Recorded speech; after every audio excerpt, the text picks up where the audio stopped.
What is up? What is up? What is up? What is going on, y'all? How the hell are we today? What's going on? What's going on, guys? How are we? Hope it's doing... I hope life is just doing well for y'all. That's all I can really say. I mean, like, what else do you want me to say? Do you want me to ask you how you're doing? I can't reach out to the screen, and I'm just kidding. I don't even know what kind of rant I'm going on. I'm just steadily looking for my music to start real quick for myself before we get into all this shenanigans, shall we? We have, to say the least, a crazy chapter. So, what's going on, everyone? I don't know about Hunter x Hunter, but I'm tagging along. Rocinante, I appreciate that. You definitely don't have to, Greencliff. I appreciate that.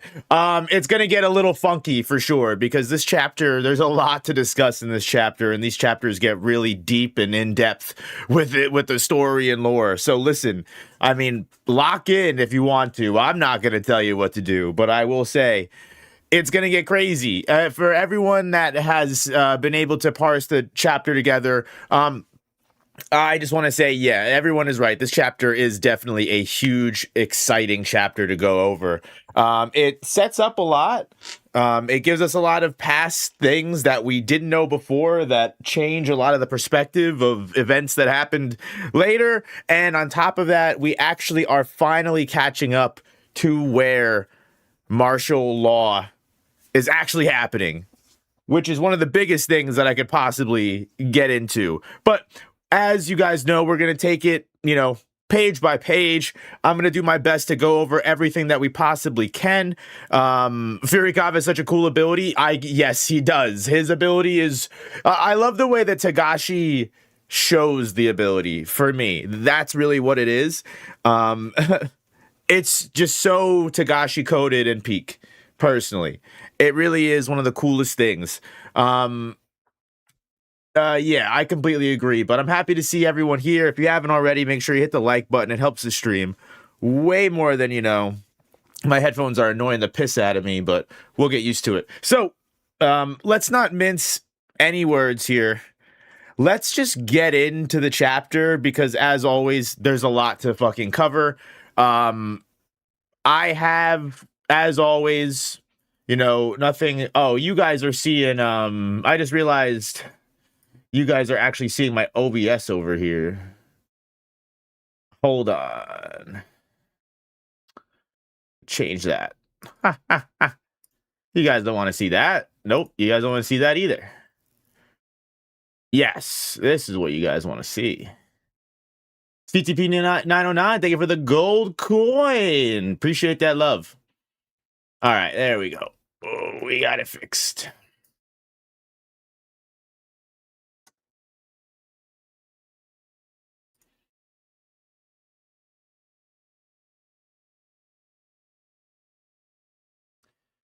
Beyond without knowing Furikawa's ability, just talking, trying to drop Furikawa at every moment of the call. Father of all ages. Listen, he played it big time. What up, Faded Brownie?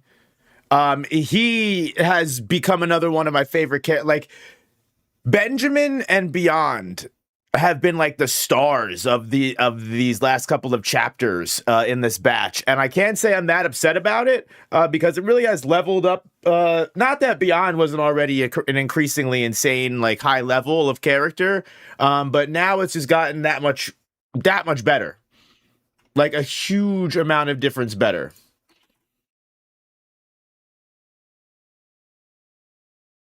So that's why I want to get into it. You guys always know I've got plenty of notes.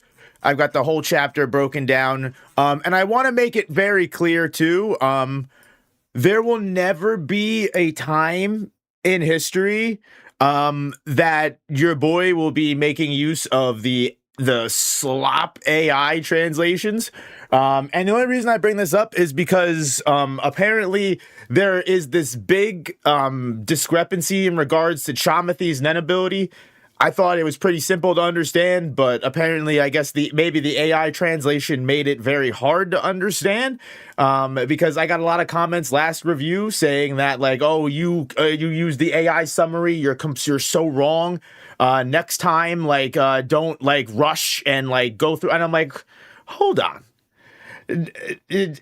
Your boy waits until Voracious Drake drops every week, and doesn't even look at whatever piss poor attempt they do at text formatting. You know what I mean? So I don't even know where the misinformation is coming from. But I will say, like Chamath's ability is really Chamath's ability doesn't make sense. If he puts his hand on Yushohi and then he takes it off, and for the duration of the time that he had his hand on Yushohi, he becomes invincible. That doesn't make any sense. Why would that? So he puts him on here. Hey, buddy, how you doing? Holds him there for 5 minutes, and then they have to sit there for 5 minutes, and then he's invincible for 5 minutes. Or no, that's not how that works. Maybe the AI made that hard to understand, or I don't even know. Even in the Viz translation, it's pretty cut and dry and clear. So I just wanted to get that out of the way. There is in no way, shape, or form any possibility of me getting corrupted by the AI translations because I don't read them. So I just wanted to make that cut and dry. I'm giving you as best of a possible interpretation as I possibly can.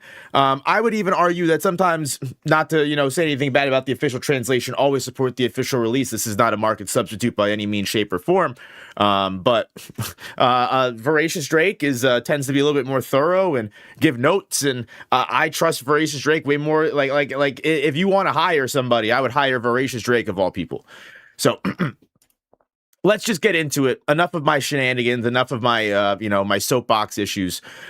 This chapter immediately opens up with some Furikov discussion. And we actually cut back in time, so I want to make sure that I understand everything, I get everything correct and ready to go here.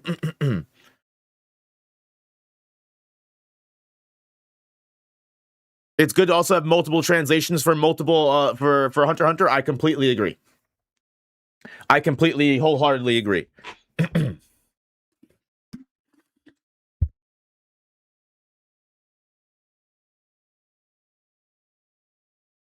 But yeah, y'all, hit the like button if you haven't already.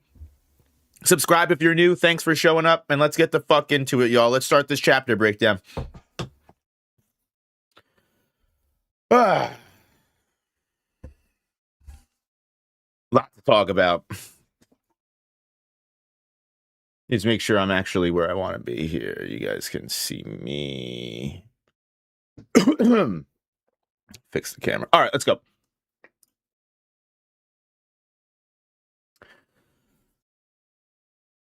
So the start of chapter 415 brings us back to 2 months before the activation of martial law. We are going back in time before we even took off on the Black Whale's voyage. And what this shows us, besides how Furikov's ability works, as you can kind of see here, it's like a little portable computer that even works off a little RPG menu thing, which is the most Togashi-esque Nen ability I may have seen in my life. If anybody was not clear enough of the fact that Furikov is probably one of Togashi's more favorite recent characters to make, this is confirmation of it. But with Furikov activating his ability, the reason he does this is because he gets a big warning message in the fact that a Nen ability has just hit him. And what happened 2 months ago is when the Seed Urn ritual was being undertaken. So immediately my first thought is the curse that Beyond Netero put on his children, that it's meant to be the sacrifices that will target princes, did not activate on the Black Whale whatsoever. Because Furikov got the notification that he was getting strucken by a Nen ability 2 months before the Black Whale even departed. Which means the Dark Aura on Fake Wobble, when they got on the boat, has nothing to do with Beyond's curse and is something different. Most likely, unless it happened later as per, Fake Wobble taking real Wobble's place or anything like that. But that was one of the first things that I specifically noticed. And as Furikov is basically going into his computer and trying to find out why exactly and why exactly he got cursed and who exactly cursed him, he actually finds out a couple of details about the curse that we didn't already know before, which is, one, not only is that Nen curse like insanely complex, it, for one, has a condition pre-built into it that makes the cursor's identity anonymous to whoever can realize it. So if Beyond has taken so many countermeasures for this curse to make sure everything goes through, that the idea of a person that got cursed maybe potentially having a Nen ability that could realize when the curse took effect was literally taken into account of and made into a condition of the Nen curse. So Beyond is his level of manipulation when it comes to condition making and Nen contract making, absolutely ridiculous. Insane. But again, what this does confirm for the curse is that it takes place and activates in the Beyond child, the Beyond sacrifice, the moment that their target prince participated in the succession war and basically was coded into the seed urn ritual. So before we get into a little bit more about these curse ramifications, let's just talk openly about what Furikov does from this point, because it basically leads us into the same, answers to the questions you may have and to what I'm bringing up here. Because something that we also get from last chapter confirmed is Bill was not wrong at all when he was telling Karapika that if Karapika challenged Beyond about the Nen curse, Beyond would be more than willing to just openly discuss it because he's that confident. Because, for one, Furikov, even though the identity of the curse is anonymous, he realizes that, you know what, there's no way this has anything to do with this has nothing to do with the succession war. There's no way. What I actually know is even if this person's identity is false, I know one person in my life who would be as dastardly and evil to put a curse on me that might affect or influence against the princes in some way, shape, or form. Which is literally, Furikov is right on the money. And I don't know if that suggests that Furikov is well aware of Beyond and has some kind of pre-relationship with him. We obviously know that Beyond fathered all of these children, but how heavily integrated was he in their lives? We know that he had to be estranged to some degree to keep that relationship a secret, but Furikov had to be aware of Beyond and know of him and of his personality enough to immediately suspect Beyond, of all people, to be the person that cursed him, right? I don't want to take away intelligence from Furikov here, but the fact that Furikov was like, there's only one person who would do this, I have to call Beyond and get confirmation about this. We also see from Long He, when Long He made the contract with Karapika, that Long He also seems to resent Beyond and see him as despicable, not just for the Nen curse, but just as the way that he regarded the children and the things that he seems to be doing in the background, right? So Furikov calls Beyond greedy. He's the only person he knows that could do this. It suggests that maybe I'm wrong here, but, again, Furikov maybe was a little bit closer to Beyond than most because of his position in, being in Benjamin's private guard, the first prince of all people. But, it makes me wonder, knowing that Unma was affiliated with Beyond, we know that Long He and Furikov, the only two Beyond children that we have confirmed at this point, both hate Beyond.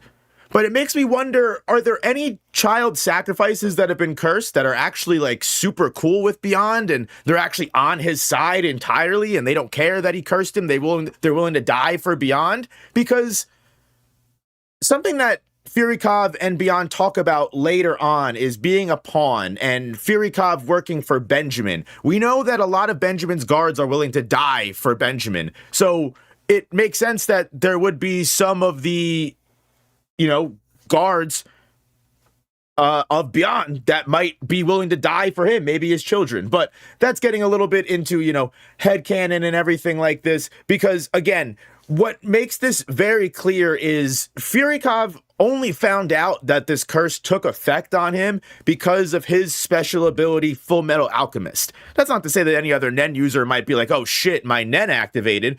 Something hit me. I got hit by a Nen attack just now. But Furikov was able to figure out that it was beyond himself, and confirm it with his ability and confirm it with the phone call. So how did Long He find out about this information too? Was, as we'll see later, I wonder if maybe there's like a secret conspiracy going on behind the scenes with the Beyond Children. Like maybe Furikov reached out to Long He, but I don't think so, because Furikov was suspecting Long He of being silent majority and all that shenanigans. So getting further into the conversation, because again, sometimes the answers just lead to more questions. So again, Furikov immediately calls Beyond when Beyond is in prison and goes, hey, look, I know you cursed me. What is going on? Tell me what you did. And essentially, Beyond is like, oh, yeah, like, why would I tell you? You have, like, you know, you figure it out for yourself. And Furikov was like, I figured I'd save myself the effort. And Beyond is willing to play along, as we see with what Bill told him. Beyond loves to, you know, strategize, you know, debate in the marketplace of ideas. He loves to, you know, he loves to mess around with people, and he likes to play mind games. And especially what Furikov has in his inner monologue when he's discussing to Beyond here. Oh, wrong picture. That was for the Kingdom Hearts video. So Furikov is already like, I don't trust this man. He's gonna try to sprinkle in lies inside of truth and all that stuff. And during this conversation, again, Beyond openly admits that he cursed Furikov. He's surprised that Furikov was able to figure this out, but again, he's so confident in his plans, he doesn't care and was willing to openly discuss his plans. He actually tries to like switch the conversation around into like a good thing and be like, oh yeah, you know what? Like, I put that curse on you early on in your life. It's essentially harmless. And if anything, if you really think about it, it can be used to actually benefit Prince Benjamin. And Furikov is like, what the hell are you talking about? It can benefit, you know, Curse Benjamin. It's going to kill him. And then, you know, Beyond says, actually, I'm more than aware of Benjamin Baton's ability and how it works. So even though, like, throughout this conversation, Furikov does his best to kind of doubt Beyond and not believe everything that he says, it does ultimately seem like the idea of this counter curse, or the idea of Furikov dying to benefit Benjamin through the curse, was actually almost like subtly planted in Furikov's head by Beyond. Now, again, Furikov says he's not going to be influenced by this, and he's going to try and parse through the, you know, the lies out of the truth. So I think Furikov knows and you know, knows the Nen curse and came to this conclusion himself, and was just like, you know what, even though it's the same conclusion that Beyond came to, you know, I don't want to take autonomy out of Furikov and act like he's just being fully manipulated here, but like, very subtly, Beyond is slowly pushing Furikov in the direction that he needs to go. That's why he doesn't really care about this conversation, right? He's planting half-truths with potential falsities in them. What Beyond does do in this conversation is he confirms that the Seed Urn is, in fact, the activation for the curse, and that is when, you know, the target is put in place, and that is when the Nen sacrifice, the curse sacrifice, actually immediately, you know, goes in here. Now, you know, as we saw with Furikov, you know, that's when he got the confirmation, everything like that. Beyond claims he really can't share any more information about the curse, that no further interrogation or force can be done on him either to get it. He's like, oh, well, you know what? You can try and interrogate me, Furikov, and, you know, petition to put me in your care, but, you know, I don't really think Nasubi's going to fall for that. I don't think he would allow you to do that, with me being such a key benefactor of letting the succession contest move on, because again, the only reason they're able to get on the Black Whale, go on the voyage to the new continent in the first place, is because of Beyond. So, again, Firikov knows that, you know what, even if, let's say that Beyond is telling the truth here, and he curses me, and this is actually meant to benefit Benjamin in the long run. At the end of the day, not only do I doubt that, even if that is true, this is just going to be some selfish way for Beyond to gain brownie points with the future regime if Benjamin wins when they get to the new continent. Maybe it's because Beyond wants to use the new continent and the new Kaken Empire's nation as a base camp for the Dark Continent trips, or maybe he wants to use that political gain for something in the future later. But the point is that, for one, what's interesting mostly to me is that, you know,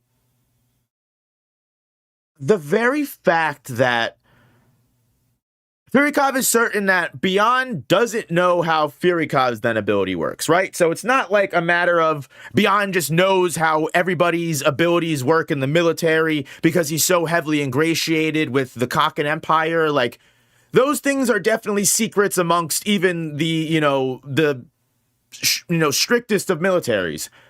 However, Beyond knows what Benjamin's Nen ability does. Now, again, Beyond's been in Kaken for 30 years.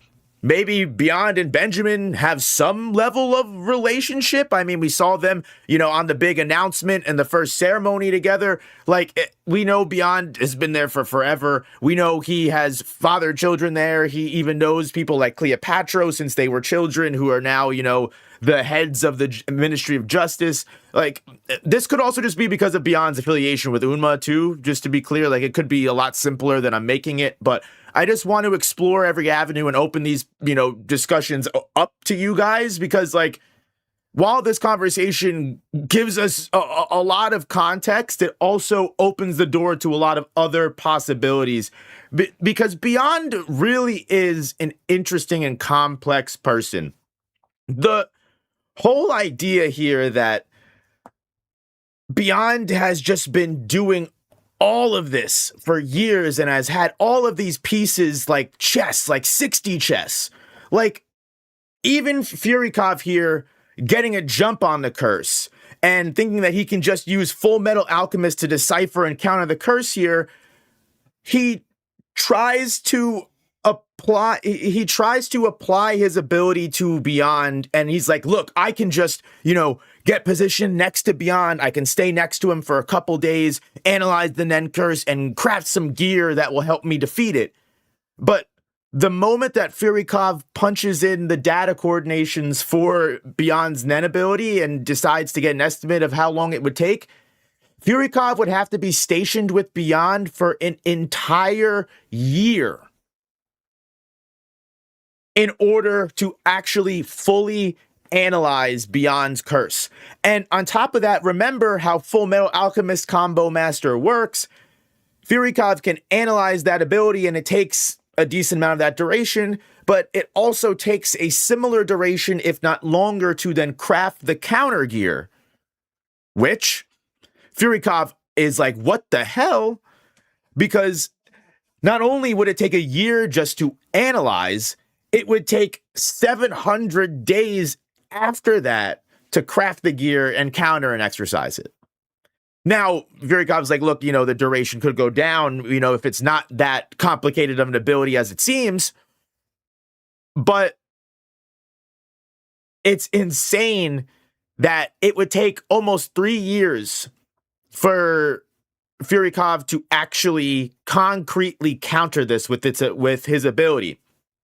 And this is a really, really funny moment here, because obviously Firikov is doing all this internal monologuing. He's really thinking to himself. He's punching in codes to his, ability, trying to figure it out. And when he sees this, he's kind of like dead silent, because he's surprised that it's going to be that hard to break. And again, Beyond doesn't know what Firikov is doing on the other line here, but that moment of silence is enough for Beyond to, kind of cheekily be like, hey, did I lose you there? You trying to use your ability to exercise my Nen curse, and that's why you're not talking to me?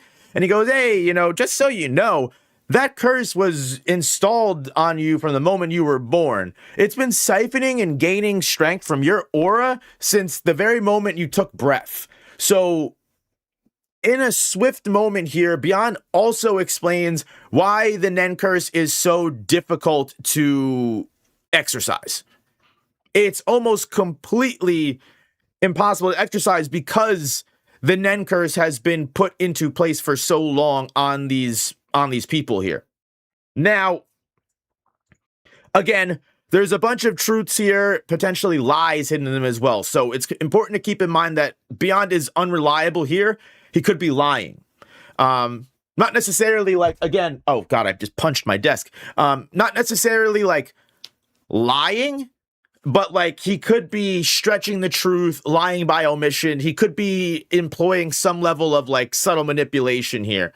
But what Firikov is still able to figure out is that if Beyond felt it so necessary to ensure the curse would be that strong over that many years, install a Nen curse at birth, and now Firikov is probably in his late 20s, if not older, then through clever deduction, he's able to find out 100%, it's got to be a Nen user that you're attempting to curse here. If, at least with Firikov here, it's got to be a Nen user.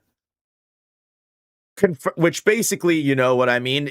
All of that Nen, all of that aura, the only reason why Firikov feels like Beyond would require that much aura is because Beyond knows the person that he's trying to kill is going to have Nen in place to deflect the curse. It needs to be a very, very strong curse.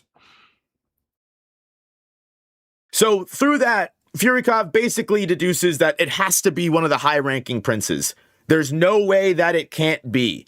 And he basically continues to figure out that, look, around the time that I got hit with the notification that I was cursed, the seed urn had only been completed up to the 8th prince. So Firikov is able to figure out that if my curse activation coincides with the seed urn ritual, going up to the 8th prince, then that means that the only other target possible, other than Benjamin, would be Prince Camilla, because she's the only other Nen user amongst those 8 princes in that timeline. So he assumes that he 110% has to be targeting at least one of the 2 top princes. Obviously, Firikov is still on the phone with Beyond at this point as he's figuring all of this out. And he basically accuses Beyond of being untrustworthy. He says that you only look at other people as pawns. And you're a greedy bastard. Long story short, he just calls Beyond out and he questions him, for just being a shitty person. But immediately after this, we see Beyond take less of like a child playing a game and like playing like coy to more of like, a more serious tone. And he goes, don't come at me. He goes, are you just upset at your own position, Prince? Your own, existence as a pawn just for Prince Benjamin? You're telling me that I use people as pawns. Are you mad because you're a pawn yourself? And basically, Firikov fires back. He goes, you are nothing incomparable to Benjamin. Don't ever compare yourself to him. He's 10 times better than you. And Beyond goes, all right, yeah, I'll forgive you for this outburst because I'm your father. But I'm going to leave you with these last couple of hints, and then we're never speaking ever again. I'm ensuring that you are never able to reach me, speak to me, or contact me after this. So let me leave you with these last couple of instances of information. For one, it's a little bit, something that we probably could have guessed already, but it basically just confirms Karapika's assumptions that he made on his own behalf. Beyond confirms that the succession contest does have the deadline that by the end of the Black Whale reaching the new continent, the succession contest has to be done. He also hints that the succession contest actually will end up serving multiple goals for multiple people, but at the end of the day, its ultimate goal is still to ensure that whoever wins is able to succeed the current king's guardian spirit beast and lead the Kakin Empire to promised prosperity, which is interesting phrasing that the ultimate goal is to supersede the king's guardian spirit beast protection, because we know that the guardian spirit beast was protecting Nasubi from dying. I guess Beyond is saying here that the ultimate goal after winning the succession contest will be to kill Nasubi, something that we probably could have already guessed. Maybe that's an incorrect interpretation of it, but interesting that he noted that here. And right before hanging up, again, because Beyond was trying to play the field that, oh, you know, the curse is going to end up helping Benjamin, so you should just play along, and Furikov doubted it. Right before hanging up, Beyond, again, very cheekily, goes, you know, I always had a soft spot for Prince Benjamin, by the way, because something that we learn here, and something that I think is crucial, because, again, this batch has really just had Benjamin and Beyond be the stars of the show, and we've learned so much more about Benjamin and seen him be a more, you know, reasonable person, despite wanting to be a dictator. Like, he is still, like, actually not a terrible person, and Beyond even confirms this further, because he basically says the reason why he has a soft spot for Prince Benjamin and why Beyond always liked Prince Benjamin was because he was one of the only people of the entire royal family to never participate in the Carne Lavar, the Carnival of Flesh, as we know, which is basically, the Cockin festivals where they go around and, taste meat, to say the, in the worst possible fucking way. Benjamin never himself participated in the Carne Lavar, and he also ensured and ordered that any of his own private guardsmen would not participate in the Carne Lavar as well. So Beyond has, basically Beyond says, you better go ahead and make the best of that curse for Benjamin while you can, and then click, hangs up. But again, this could be the truth and the lie.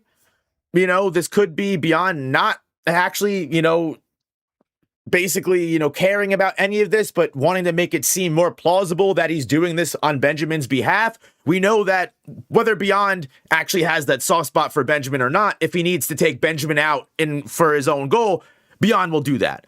But again, yeah, Benjamin W, huge, Benjamin ups. We have just learned more and more about how Benjamin, despite coming off as this insane, aggressive musclehead, not only is he very calculating, he's also extremely considerate and is willing to be very loyal and also honorable to his siblings and the people of his country. So again, not saying that Benjamin is off the hook and just not, still a terrible person in his own ways, but he has more honor than someone like, Saradnik. So like, it's, yeah. Again, at the end of the day, though, regardless of anything that Beyond says, Furikov knows it's kind of pointless to take it at face value, and he vows to get to the bottom of this curse mystery. So again, before I move on, I just want to say, ending this segment here, and then before getting into the next half of the chapter in the next segment, is there some kind of secret conspiracy going on between the Beyond children that are aware of them being Beyond children? Because again, as someone said in chat earlier, Long He found out she was a Beyond child because she overheard her parents having a secret conversation. But it seems like, but then how does Furikov know? I mean, Furikov may be having access to the royal guards, and First Prince, he might have access to birth records. He might have, again, there might be Beyond children that have a more closer relationship with their father than some others. What we don't know is how many other Beyond children are aware of the curse, and if they're aware, how many of them are against Beyond, how many of them are for Beyond, and can we even handle a whole nother faction of people as a third party in this succession contest? I don't know. Let me know your thoughts. Hit the like button, subscribe, all that good stuff, and make sure you check out the next segment for the next half of this chapter review for 415. That is going to be happening and being uploaded later on. So thank you so much for watching. All right, that's the first segment done. How we feeling, guys? What you guys talking about in the chat here? There's a dichotomy between Benjamin and Saradnik, 110%. Yeah, because Benjamin isn't... all this has showed me for sure is that Benjamin isn't a piece of shit.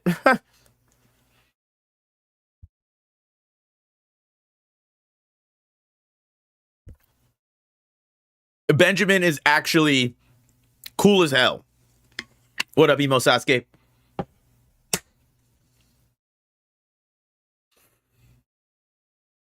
I don't remember how the curse works completely again. What I meant was more so we just yet to learn it. Meaning I'll probably do something here if Camilla's the target. Yeah, I'm interested if Furikov's deductions are correct here, right? And if he's like, you know what? The only way and only reason you would need me to do that is if, you know, if you wanted to attack a Nen user. So if it's not Benjamin, then it has to be Camilla. It could just be Benjamin. We don't know. You know what I mean?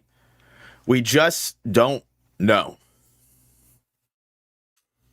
Do you think the third prince got down with the carnival too? It's completely possible. I really don't know.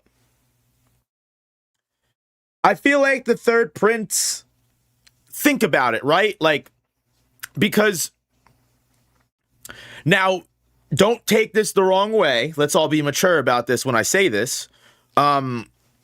If you really think about it, and this again, this isn't saying that you don't have blame or you don't have guilt, but they don't have blame or they don't have guilt, but like, really think about it. For their royal family, for them, that's the norm. That's what they do, right? That's what the Kakin royal family does. From the moment you are born into royalty, the Carne Lavar is just something that you guys do.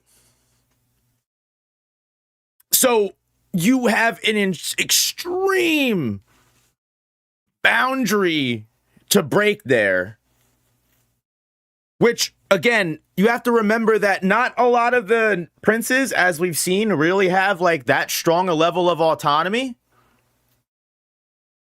Like someone, I mean, not to say that Zhang Lei doesn't, but someone like Benjamin, who has Nen and has always been able to use Nen, strikes me as someone that has found themselves, has a strong sense of self, who they are, has their own sense of values, morality, and everything for what they want to do for their country. And while some of that may be indoctrination from birth, Benjamin also seems like someone that was able to obviously determine their own right and wrong and be like, you know what, Carne Lavar, not for me, that's kind of fucked up. Whereas like someone like Zhang Lei, like might have been like, hey, look, fuck it, this is just what we do, y'all. I'm not going to question it. I'm not going to question it that much. You know, it really like, and again, like it's that much harder of a cycle to break when like you're indoctrinated from birth. Again, that doesn't excuse the actions, but like when it's just like what you do, like it's just what you do. Like you don't know anything else. You're taught that this is normal. Unless you undertake your own code of morality selfishly, there's no other way to do it.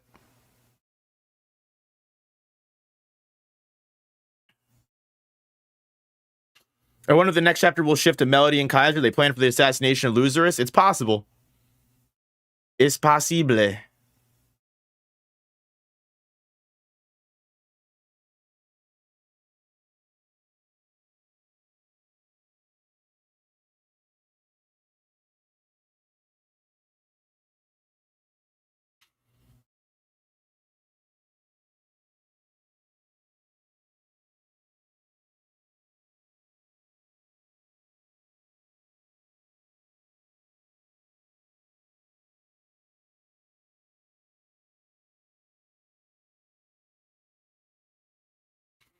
Guys, Discord link just went live too. Discord link just got posted in the chats. Feel free, check them out, join the Discord, make sure you don't miss any community pings, and make sure if you want to talk more about the chapter when the stream is done, you can join. Hit the like button, all that good stuff. I'm going to get started soon with the second half of the chapter here. It even goes back to Sarodnik's famous quotes of how he views humans. Yeah, I want to make a really, really big and long video about Sarodnik.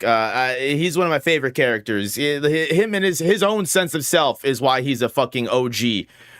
Terrible person, but, you know, a very fun villain to watch unfold, to say the least.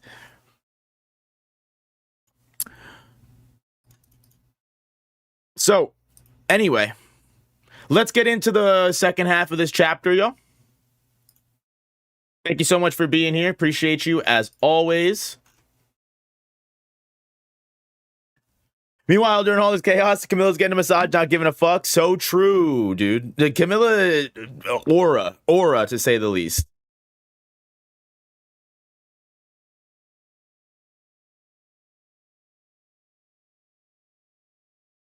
Could that large amount of aura stored in the curse just be a blanket oversight just in case the prince does develop Nen and not specifically made for a particular prince?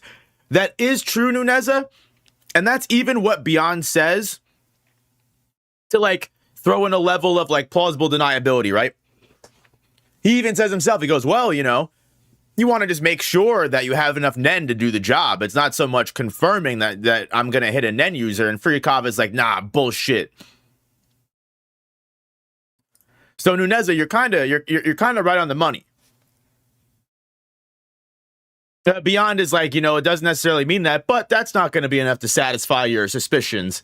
And Furikov is like, yeah, it's fucking not. That's literally what he says. He goes, you're damn right it's not.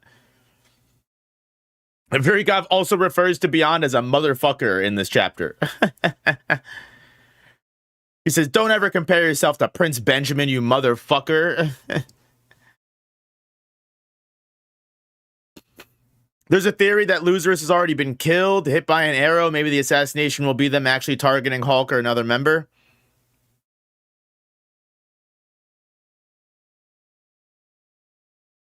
I did make that, note last review, if you guys were here or you watched any of the review segments. I made that note specifically when Loserus is like, all right, everybody go burn all the drugs that are in the back before we leave. Excuse me. I don't know if you guys heard that. I burped. I'm sorry. And I specifically noted that was weird because even Basho is super weird about it. And he's like, why are we doing this? He goes, the drugs are already cleared by the Justice Department. And even if he goes, if they want to get us on drug charges, they'll just make up the drug charges. They don't, like, it doesn't matter whether the drugs are here or not. If Benjamin is trying to kill all of us and Benjamin wants to like say that Loserus was guilty of a crime, he's going to say that Loserus was guilty of a crime, whether there's drugs here or not. And the other guard, everyone else is like, oh, shut up. Like, just do what you're told. Like, I thought that was very interesting that Basho, because remember, Basho's like Karapika, he's a bounty hunter hunter. So he's very familiar with the way that the criminal underworld works. Losers just made them do it so we can escape. That's definitely a huge possibility for sure. It could just be, again, that's the thing with Under Hunter is like that. It could be as simple as that.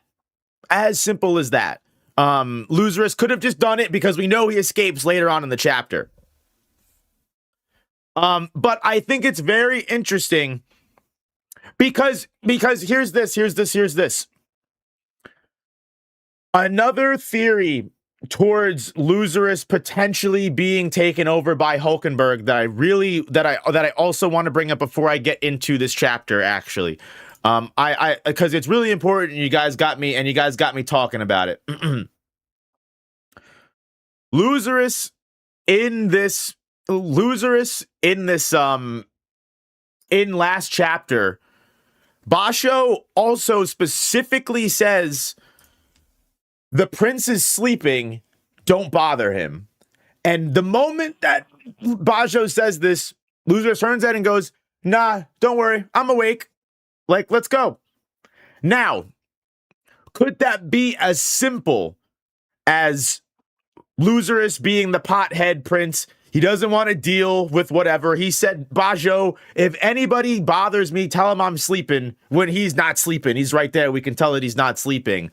But at the same fucking time, we know how Hulkenberg's ability works. If that person is sleeping, then their consciousness can be taken over by Hulkenberg.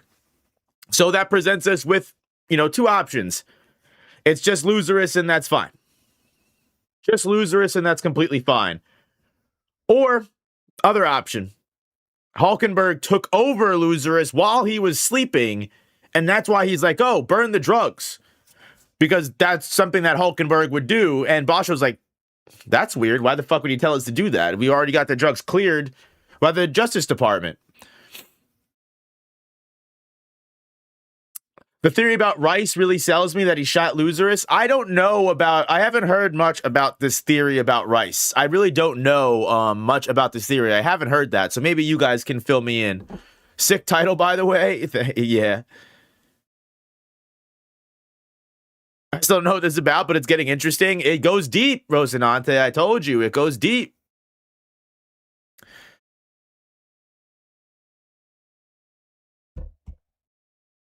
If Loserus was sleeping when he got shot, that'd be very convenient. It would be very convenient. Yeah, it would be very convenient. But it also, again, more or less convenient, and more or less like that could have just been the tip off, right?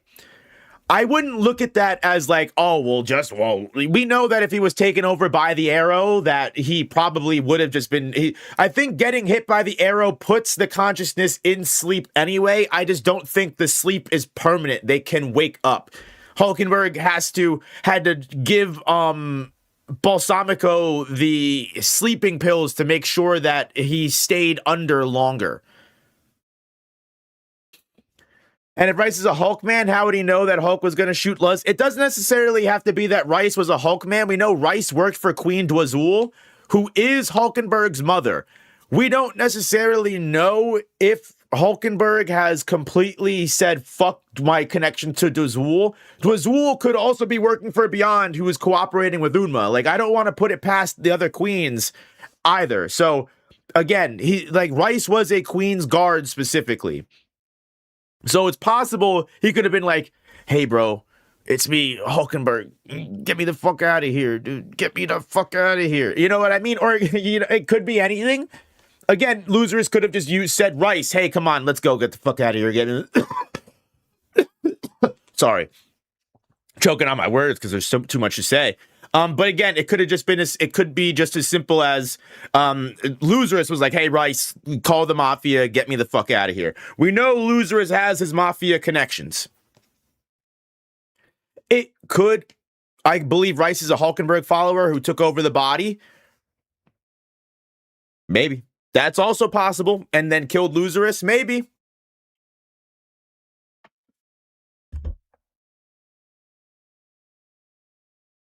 Wouldn't everyone have heard the gunshot, though?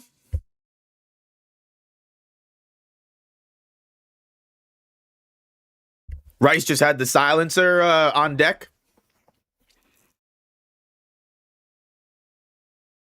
I'm not discounting that he could be dead. I just definitely want to, that's my immediate first thought. No, I feel like they would have heard the gunshot. No? I don't know. I'll have to see it I don't know. I feel like Prince Loserus is too important. I feel like he's gotta play a part in the final role. So this could just be me coping.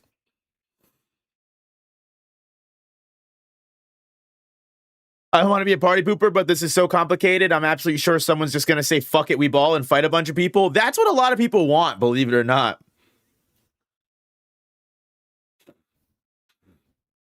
I think he got shot during the distraction when Prince Benjamin's guard shot himself. Oh, so you're saying Rice has been a Hulkenberg man since the fucking beginning. But I don't know, how long ago did Shikaku die? Because again, the consciousness can't be there for that long. Hulkenberg confirms it. After a while, the original consciousness wakes up, and then the taken over consciousness completely is lost, potentially forever, inside the body. It's unclear. It could go either way. But I want to get into this the second half here. I definitely want to get into the second half here.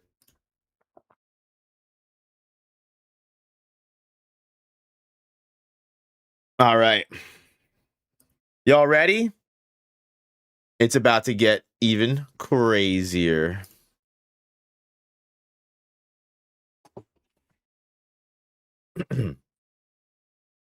So the last half of this chapter covers a little bit of the whole letter shenanigans when it comes to Kurapika and Oito trying to reach out to Killua and Gon and get the whole real Wobble secured and safe on mainland. But we pretty much are able to finally catch up to martial law being activated and get a pretty in-depth perspective of what is happening to every single prince during this time period. But before we get into the martial law, I want to go into the whole letter to Gon and Killua because Kurapika is starting to have doubts about this entire plan, and there may be a change in the way that Oito and Kurapika plan to reach out to this relative in Yamato. Because despite the whole messaging system and language in Yamato basically serving them perfectly for the matter of codes, for one, it's going to be using a military drone or high-speed ferry that will just shoot it from the Black Whale all the way to its location. Only takes about 3 to 5 days, which is pretty peak. It's pretty cash. But on top of that, just like Kakanese, Yamato's language is a bit complex as well. There's multiple layers to it and ways that you can use words and grammar. So Oito actually says the way that this works in their benefit is if there's any kind of weird grammar or sentences that she uses or words that don't make sense, i.e. like if she puts cryptic codes or messages inside of the letter that, aren't exactly, correct, Oito can be like, oh, stupid me. I don't really understand the language too much. Like, it's kind of hard. The same way the whole Shimanu and Shimano problem came about a while ago, a couple chapters ago with Kurapika, Oito can kind of use that to her advantage in this letter. But the problem is like, no matter how much they put into ensuring the letter is safe, the messaging and coding is as secure as possible, Kurapika this is just the worst possible plan that they could ever possibly make. He has so many doubts and fears about it because, for one, the moment that they even draft the letter and they get it right, they have to get it inspected by the military before it goes off, which is Benjamin's private guard, no less, who Kurapika knows Benjamin wants to know where the real Wobble is. That's a humongous threat. And if the military is able to decipher that code, they can trace the letter and get all the way to Yamato to find the original Wobble. They can try the Oito and fake Wobble for treason and, basically execute them for contempt of the royal succession ceremony, which unfortunately is going to inevitably happen no matter what, we know, with the real and fake Wobble swap anyway. But the main issue is this is just going to expose real Wobble's location if they get caught sending out this letter. Huge problem. If Benjamin gets to Wobble before Gon and Killua can, cooked. And yeah, that fulfills the condition of eliminating Wobble from succession because they find out where the real Wobble is. If he's not on the boat, he's not in succession. That's a threat eliminated. If he's on the boat and they can't find him anywhere elsewhere, then they know they have to look for him. Long story short, they're playing their hand if they get caught with this. So all of that's going on. But on top of this, there's also so many possibilities and uncontrollable circumstances going on with this plan. Because let's say they get past the military, right? The drone and the boat, whatever method that letter is taking, who's to say that doesn't get intercepted? Who's to say that the drone arrives safely or doesn't get hit because they find out it's a queen's message? There's a criminal or somebody that goes in and there's a third party that intercepts, or just genuine malfeasance. The letter gets lost in translation and it never gets to the source. Or, you know what? Honestly, overseas travel, multiple couriers passing the letter back and forth.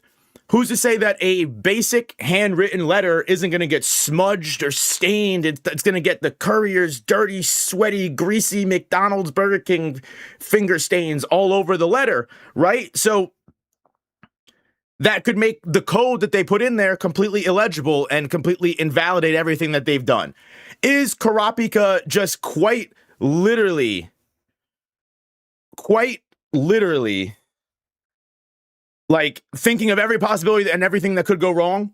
Yeah, he is definitely being very overcomplicated about this, but he has to be, right? He completely has to be, because not only that, but like, there's other people involved in this that Kurapika has also never even met at all. Oito's relative in Yamato isn't like some trained hunter, some like secret, assassin or nen user or anything like that. They're an ordinary owner of a post office. So you're trusting this ordinary post office, owner to uncode this cryptic message. Then, after finding out this message and finding out what they need to do, secretly, probably in the dead of night, travel a long period of time or distance to meet up with Gon and Killua wherever they can, two hunters that this relative has never met. And on top of that, the whole time they have to keep that travel and everything a secret. They have to not get caught. They have to not get, exposed for their identity. They're traveling on top of that with a baby infant that's a prince. None of that is going to be easy. And there's so many things that could go wrong entirely with that. And now some people are just going to be like, oh, we'll just reach out to Gon and Killua and have them meet up with Wobble. Well, yeah, that's a great idea. If Oito's relative even knew that Gon and Killua were coming in the first place, even if they do that, two random hunters show up at the Oito's relative's doorstep and they're like, hey, give us Wobble. We're friends with Oito. Why is she going to believe them? Right? It's just too much for Kurapika to even handle. And taking all this into account, he stops Oito from writing the letter and he goes, hey, look, you know what? Like, let's stop. Let's just stop doing this. But the conversation or whatever counter plan or alternative that Kurapika comes up with, we don't get to hear it. It's, we see the panels and we see Oito's reaction, but we don't actually hear what she's saying or what he's saying. The next time that we do cut to them, it's Kurapika and Oito going to Babamina and they say, hey, Babamina, we have 8 letters. So it's not just one letter they're sending out now, it's 8 different letters. So Kurapika clearly thought of something. Thank you so much for the gifted member, Andy. I appreciate that. Thank you for the love. And honestly, I don't know if Kurapika even took this into account, but we know Babamina is the boy, honestly. He has really connected with Oito. He's sympathized with her. And despite being a member of Prince Benjamin's guard, he does seem to have a genuine heart. He's even gone against, to some degree, like he hasn't outright defied Benjamin, but when Firikov was employing N, Babamina was like, you know what? I'm not going to employ my N out of respect for the queen. So again, like, we want to make it clear that Babamina is still an enemy, but he's like a very sympathetic enemy, to say the least. And on his established goodwill with the queen, when Kurapika, comes to him to inspect the letters, Babamina actually just says, hey, you know what? Look, the inspection process is completely, null. All of Benjamin's private guard has to, check all of the mail personally. But you know what? I got no problem with Oito. I've got no problem with you guys. I'll just go ahead and hand these letters over. I won't even bother opening and checking them for you. I'm just going to send them over. I'm happy to do it. Which, for one, again, W, Babamina. W, what a good guy.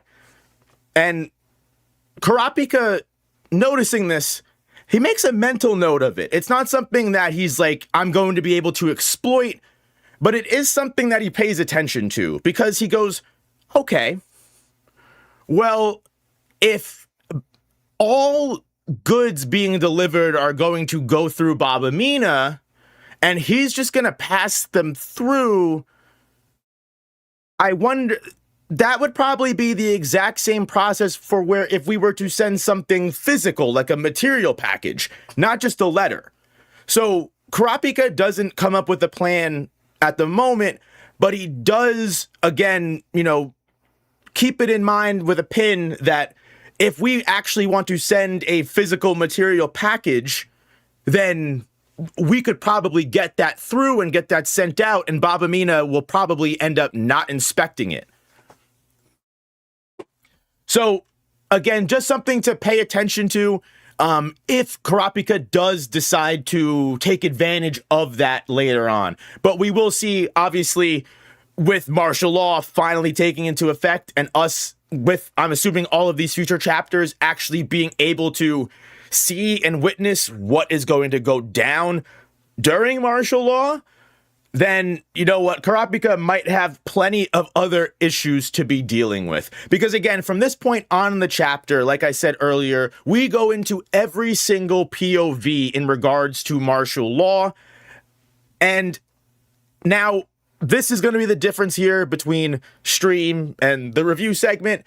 Stream, I'm probably going to only be able to show the most important princes and panels. I'll talk about every single one, but I'm only going to show certain pictures, obviously, for copyright. The review segment, you'll probably be able to get more, but because the chapter will probably be out by then. But either way, so going through every single prince, we see the reaction to everything here. So one of the first big things that maybe I missed out on, I assume it's going to be expanded upon maybe in another future chapter that we'll get in this batch. But obviously, second Prince Camilla, we know, doesn't give a single shit about the military coming in or declaring martial law. She actually asks her aide if they'll just shut the speaker off so they can continue with the massage. But why even bother bringing this up is because in the third prince's room, for one, we know Zhang Lei has escaped with the military. But Kovan Toba, who is the Benjamin guard that has been stationed with Zhang Lei since the very beginning, who we've actually checked in with multiple times. He's the guy that noticed Zhang Lei's Guardian Spirit Beast coins and has been holding on to it, trying to, lie to Zhang Lei and his men about Nen, trying to, stay on top of a situation that he really can't comprehend. Last we saw of him, he was recognizing that the coin he got from Zhang Lei upgraded to a 10 because he's been holding on to it for longer than 10 days. We don't know anything more about it than that, but we see in this moment here, Kovan Toba, when martial law gets declared, is actually extremely worried. I don't know why, which again, maybe someone can fill me in on. I'm just missing it, but he is very upset about martial law coming about and genuinely seems to just be questioning why Benjamin resorted to martial law at all. Like, he's like, why did this have to happen? I can't believe that this is going on.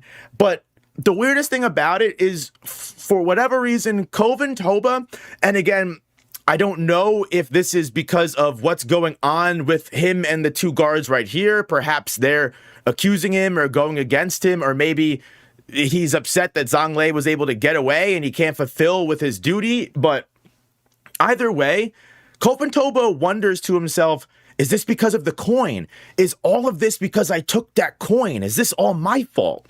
Which is, again, is he wondering if martial law and the quote-unquote bad luck of the succession contest going towards Benjamin, like, is he thinking that the succession contest is actually going in Zhang Lei's favor, like it's manipulating events somehow, because he's holding on to the coin and he didn't get rid of it? Or maybe it's because Kovan Toba is actually starting to feel loyalty towards Zhang Lei, and it's starting to be manipulated in a way that he doesn't understand. Again, I'm sure that we'll get more information about this, but this was one of the weirdest things that I saw entirely. And we still don't know what Zhang Lei's Guardian Spirit Beast does, but I think we may find out a little bit more about it once we cut back to this one. We do cut into 1004, where we see inside of Saradnik's room, but just like Camilla, bro is not bothered at all about martial law, doesn't even acknowledge it. It does, the speaker going off doesn't even break his Zetsu concentration. And then you've got Salkov, who is just wondering, is this okay? Like, are we able to defy this? Are we not going to get screwed?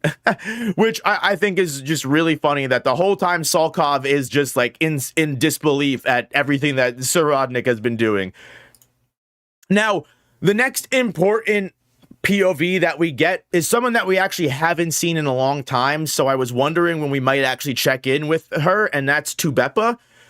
we know that Rihan, the Nen user with Predator, who was the one that assassinated Salih Saleh, or at least set up the assassination for Salih Saleh, you show he was the one that killed him with Stinger Ball, using Predator to, identify and counter Salih Saleh's Guardian Spirit Beast. He's been stationed with Tubepa to try and analyze Tubepa's Guardian Spirit Beast. Now, he, unlike some of the other Guardians, unlike some of the other Benjamin guards, is immediately taking control of the area. He's got everyone at gunpoint, and he's demanding that they escort Tubepa out of the room now, and any of the Queen's Guard that she wants to take with her to room 1001 to go with all of the other princes. And the point is, you see Long He, you see all of these people, basically backing down here. And you see how hard Rihan is fighting for control of the room, because like some of the researchers here, like they're like, oh yeah, all of you guys go outside. We're not fucking dealing with this. This is, we're above the pay grade to deal with this. We're safe, and the one girl's like, yeah. It's kind of like, they're just more or less like being like, wow, glad that we don't have to deal with this, right? Like, it's not like they're being mean, but they're like, thank God this has nothing to do with us kind of a deal. And Rihan, it shows how much he's compensating here. He immediately puts a gun, as you can see, to the back of this one researcher's head after his comment, and goes, hey, you want to speak up again? Do you want me to consider this speaking out against, the law of Kakin? And, that's punishable by death, Now, this is a great moment here because we haven't really seen we've seen a little bit of Tubepa, but we haven't really been able to see much of her actions and much of her own autonomy as a prince. And despite Rihan having all of the power here, she immediately steps in and goes, hey, you don't need to do that. Get your gun off of my researcher. He's important for everything that's going to come for the Dark Continent with the future. We need him for all of the experiments and things like you risking this guy's life is above your pay grade, actually, Rihan. So yeah, it shows a little bit of her that she's not afraid to also immediately, also contest Rihan's control here in this insane situation where, like, again, Rihan has all the control and can easily shoot Tubepa and kill all of them in this moment. She's not afraid to stand out and, and challenge that authority. So it shows a lot about her. Now, again, obviously, Rihan does have the cards in this situation. He's like, hey, look, the martial law is legitimate. I'm only doing what I'm supposed to do here. I'm not going to kill him, but keep in mind, I'm here to protect you, quote unquote.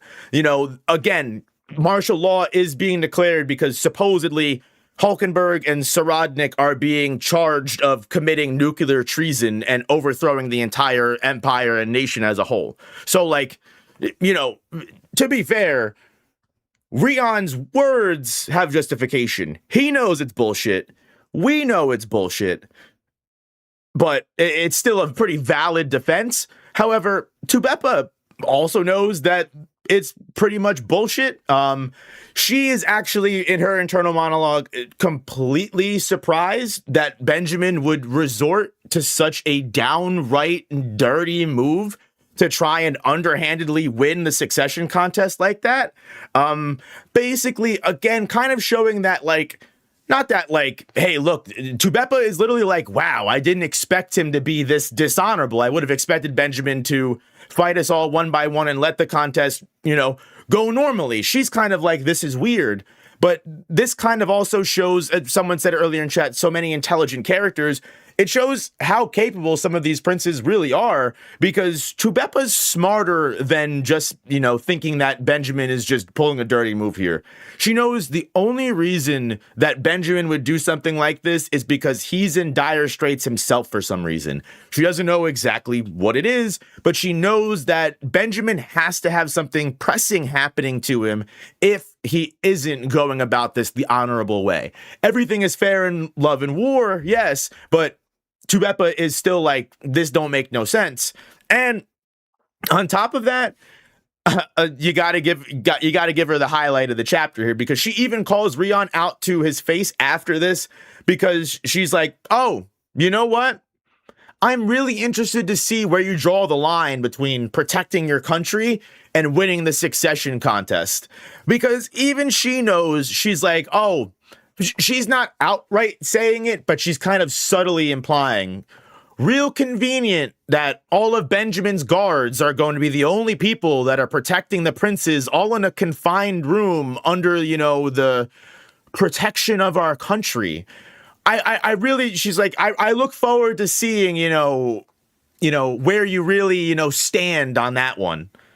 But the thing is Tubepa knows that no matter what, she's not in the position currently to like openly defy this or object to Rihan right now. She knows that she kind of has to go. So she says, all right, I can bring the guards that I choose. These are the guards that I choose. Take me to room 1001. Let's see what happens. Now, before we leave this perspective, the last thing we get is an inner monologue from Rihan himself, who is taking note of the fact that Tubepa's guardian spirit beast hasn't disappeared since the contract with Karapika was made. Now, if you remember way back in about, you know, chapter 401, early on in the first batch, we got a couple like last year or so, Karapika and Longhi made that contract that for Karapika to start searching for the curse sacrifices. That's when we found out about the Netero curse and all that stuff. And when Tubepa confirmed that the contract and deal was alliance was formed with Karapika, that her guardian spirit beast appeared and it seemed like an ability activated. So Rihan thought it was conditional. But since that moment, Tubepa's guardian spirit beast hasn't disappeared. It's just remained idle and has sat there completely. So Rihan isn't sure yet why that is, but he assumes it's probably because Karapika is far away from Tubepa at this point. He assumes it has something to do with how far this distance is. So again, Rihan is still trying to analyze Tubepa's guardian spirit beast himself, but he hasn't figured it out yet. And we do know that if, depending on what happens with Prince Mariam, if they're not able to get Prince Mariam out, then they're just going to move Rihan from Tubepa to Mariam. So depending on what happens with martial law, that's also a possibility. Augustin, thank you so much for the dono. Thank you for the big buck dono. Thank you for the support. I appreciate that. Love that. Rihan wants to create a predator for that frog so bad. Yes, he does. He does. I kind of say it's more of like a frog, like lizard. It looks more like kind of like a chameleon. You get what I'm saying? The predator will be a snake. Predator is getting formed and Tubepa is just giving more and more information. Yeah, I wonder if we're going to even get to see Rihan complete this. Right? Like if we're actually even going to be able to see like something with all of this going down, Rihan might not even have to finish Predator, or depending on what happens, like Tubepa, I don't know where Tubepa stands as far as, is she really a threat? I mean, even her herself in this inner monologue goes, you know, despite being 5th prince, I don't think Benjamin would probably consider me one of the higher threat level princes. She even says it about herself. So I don't know what Togashi plans with her. I mean, it's the same thing with Tyson. We literally see Prince Tyson just happily trotting down from room 1006 with the other guards. No worries at all. And she's just smiling like, what's up with her? Is she gonna die? Is her guardian spirit beast all of the build up with like the cult of Tyson and all that stuff? Where is that gonna go? I'm truly, genuinely very curious. An antidote for Benjamin, that's a pretty good idea, actually. That could change a lot, and that would get Tubepa another alliance. That's big time. Moving through the perspectives, Prince Luzerus seems to have completely disappeared.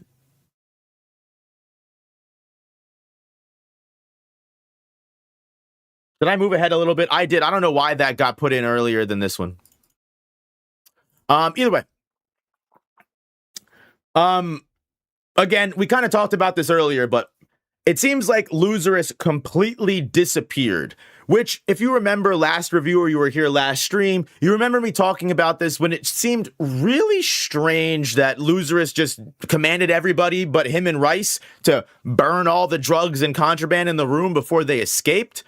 Because even Basho, who is a blacklist hunter, someone that constantly deals with the criminal underworld, with bounty hunting and stuff like that, like, Basho understands crime. He might not understand dictators, but he knows that if Benjamin wanted to not just kill Loserus and all the princes, but he just wanted to manufacture a fake drug charge, he could do it.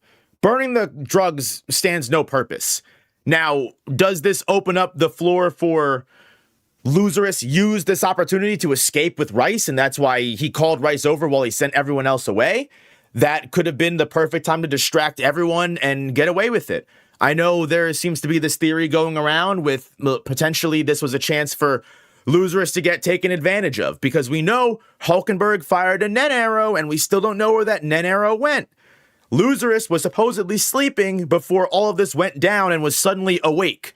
Is it possible that Hulkenberg took possession of Loserus and then used his connection with Rice and Queen Dwazul to escape? Or is it just way simpler than we thought, and it's basically just Loserus used Rice to say, hey, call the mafia, get me out of here? There's so many different ways that it could go, but again, it seems like me kind of harping on that, burn all the drugs and get everyone away, just like Basho did. It seems like that was the moment where Loserus was able to slip away. Again, whether it was him or it might have been someone else in disguise. Regardless, Kanji Doll, the Benjamin guard that was previously last chapter basically stabbing people in the throat in their sleep, and he got into a big Nen altercation with Ridge, that hunter that is also allied with Basho in protecting Loserus.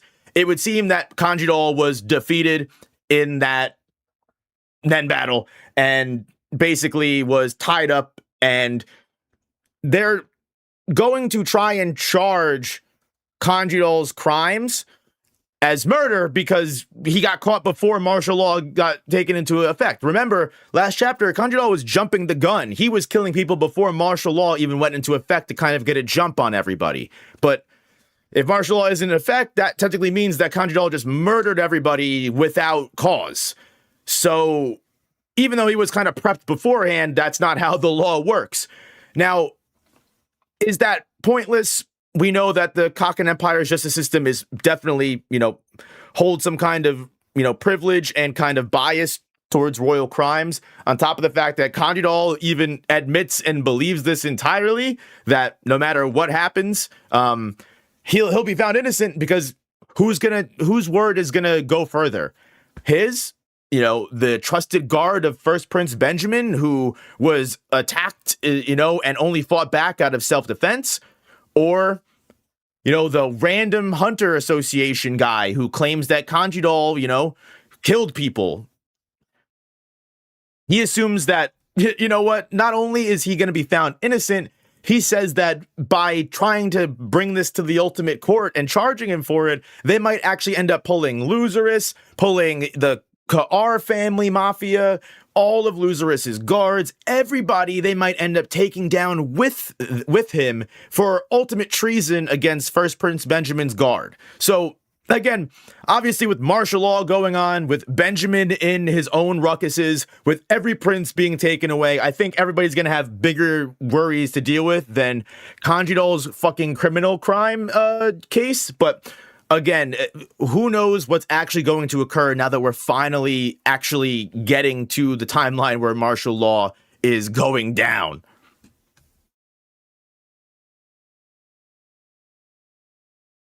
Augustine, thank you so much for the dono again. Thank you so much. I really do appreciate that. Sincerely, thank you so much for the dono. I really love and appreciate it.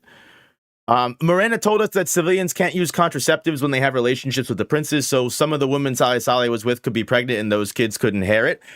Maybe. I don't know about that. I think Miranda does specifically say that's in regards to the Carne Lavar. So like Sally Sally and his own entourage, the harem that he had, they could, that doesn't necessarily mean that they have to follow those laws too, right? That could be, I could be wrong. listen, Saleh Saleh actually still technically being a member of the succession contest through his kids inheriting would be funny as hell. Don't get me wrong.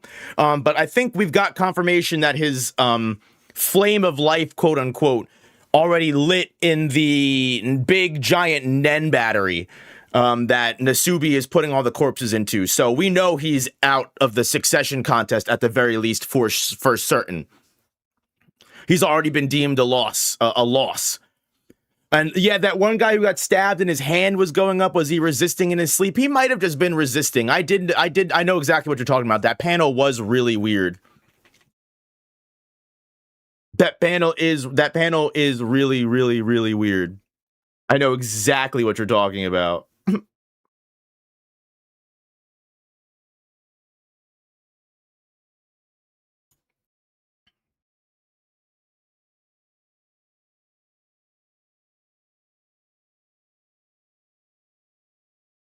Homegirl just told me she's not taking a shower since Tuesday. Oh my goodness, that's insane. I don't know about that.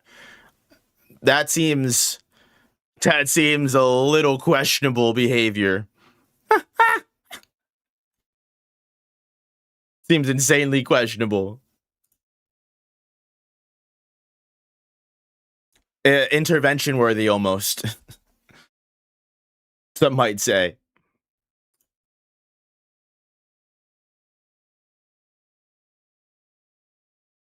All right. So, last chapter, we did see that Chamathi and Yushohi were about to get into a Nen battle, it seemed, in room 1009.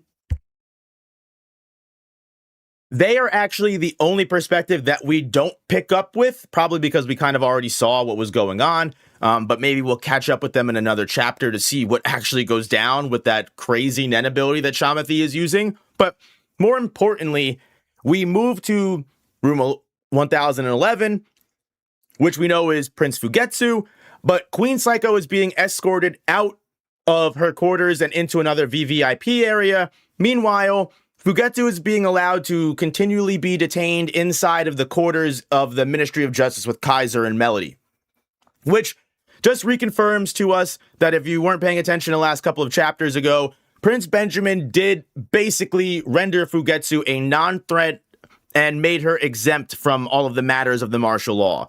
So her being left in the Ministry of Justice is basically Benjamin saying, don't worry about Fugetsu, leave her be. Because remember, we know that when Benjamin saw Fugetsu hand him the letter, and he saw that she was cursed and all fucked up, he basically was like, yeah, she's gonna die soon anyway. No reason to even waste energy or breath on her.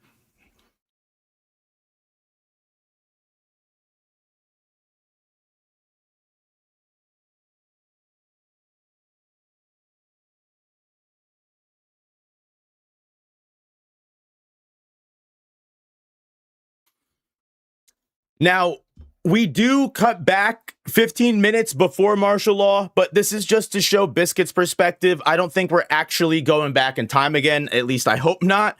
But we cut to room 41013, I guess because Tagashi's going to probably show us what happens during martial law later, based off of what Biscuit actually discovers before martial law even comes into effect. Because if you remember, Biscuit is also with Hancho.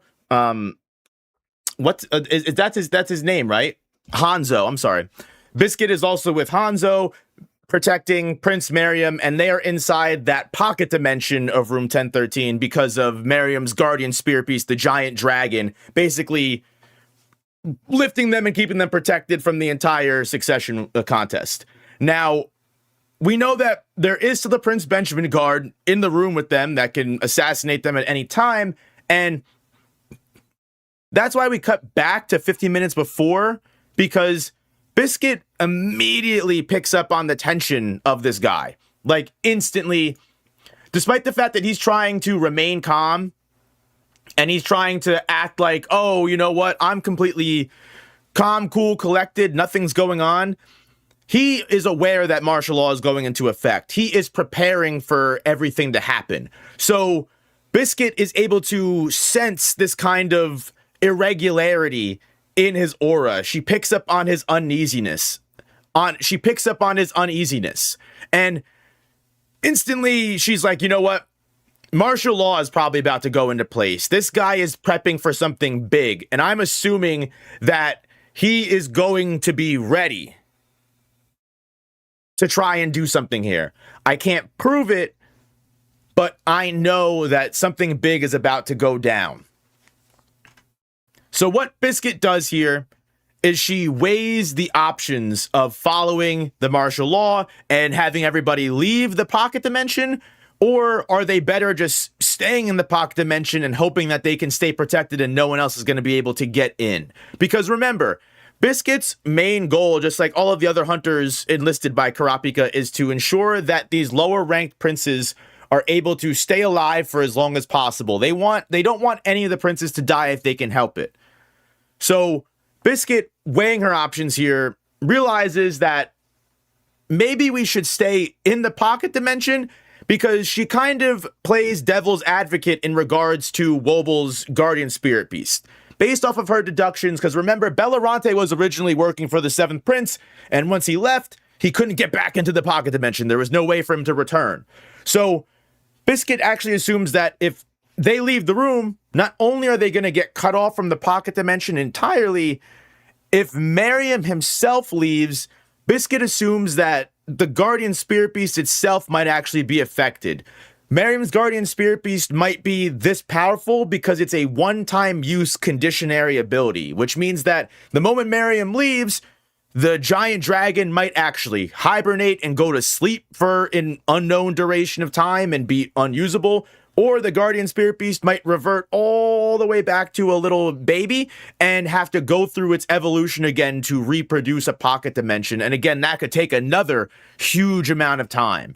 So either way, the moment they leave this pocket dimension, if Biscuit is correct in her thinking, Miriam's defenseless and they're completely screwed. They're never going to be able to survive martial law if they follow the rules of it. So Biscuit's like, all right, that's fine. We're not following martial law. We're going to go ahead and defy the national order, but we have to be smart about this. She calls over Vergay, most likely trying to put a plan into place on how they're going to handle the Prince Benjamin Guard and anything that occurs for the future here. And Vergay, if you don't remember, he's a guard that is loyal to Queen Dazul and originally was, very much a dickhead, not a good guy. But when he realized that Biscuit was actually a giant muscular woman who was using Nen to make herself appear small, he kind of funnily enough, he falls in love with her. Almost weirdly enough, just like Kaiser falls in love with fucking Melody. He basically is just completely infatuated and in love with Biscuit. So on top of that, he also loves the way that she is personally. He watches her play with Miriam and he's attracted to her from that. So again, trusting Vergay because of his affection towards her, not just because of his, queen loyalties. She's most likely going to try and come up with a way to get rid of Prince Benjamin's guard so they can defy the martial law order. And then finally, we have the last and final perspective of everything, which is Kurapika and Oito finally catching up to the actual fucking timeline. For once, everybody is caught up to current time. It took us 5 chapters in this chapter batch to get here, but we finally made it. And as Baba Mina receives news of the martial law, we know that Fugetsu was made and, exempt from the martial law. But also, Oito and Wobble seem to be exempt from the martial law as well, too.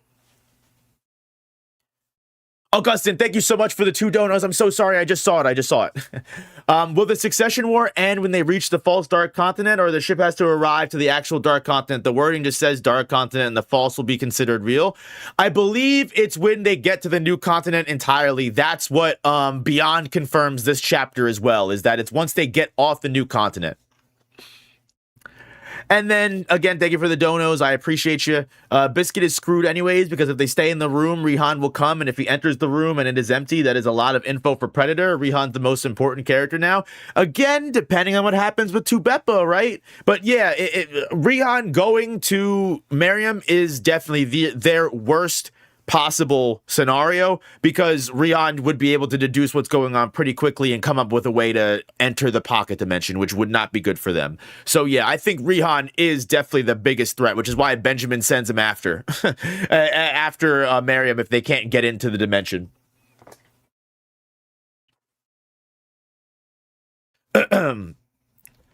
But even though Oito and Wobble are currently exempt from the martial law, because the whole real fake Wobble swap was revealed by Karapika in the latest Nen class, Oito was pretty certain that there were going to be ramifications for that there were going to be laws that they were breaking that would result in crimes that potentially would result in Oito and the real and fake Wobble being executed, which they were pretty much right on the money. Baba Mina says that Benjamin has handed down orders in regards to the Wobble swap because regardless of whatever their reasons were for it, they still broke the law and they can still be held in contempt of affecting a Kakin national ceremony. So what that basically means is that while Benjamin, again, good guy, Chad, is willing to pardon the fake Wobble wholeheartedly because you can't really blame the fake Wobble. He's just a baby. He can't help that his mom and his mom's sister were willing to put him into this much danger. So any punishment that will be dealt to fake Wobble completely postponed, put on hold. Meanwhile, Oito, again, is going to be charged with basically treason against the Kakin Empire, which could normally be, an executable offense. However, because Wobble, real or fake, still exists and is still alive, Oito is still technically royalty. She's a queen regent. She does enjoy... Wobble is a girl. I know. I'm sorry. I fuck up the gender of the baby all the time. And honestly, you know what? It's a baby. It can't declare itself. We don't know. Either way, Oito is royalty. She's a queen regent. She does enjoy some level of privilege above the law. So Benjamin basically told Baba Mina that, hey, you're required to be detained, but you can stay inside the main bedroom of room 1014. Go about your day as normal. Nothing will happen to you as long as you never leave the bedroom.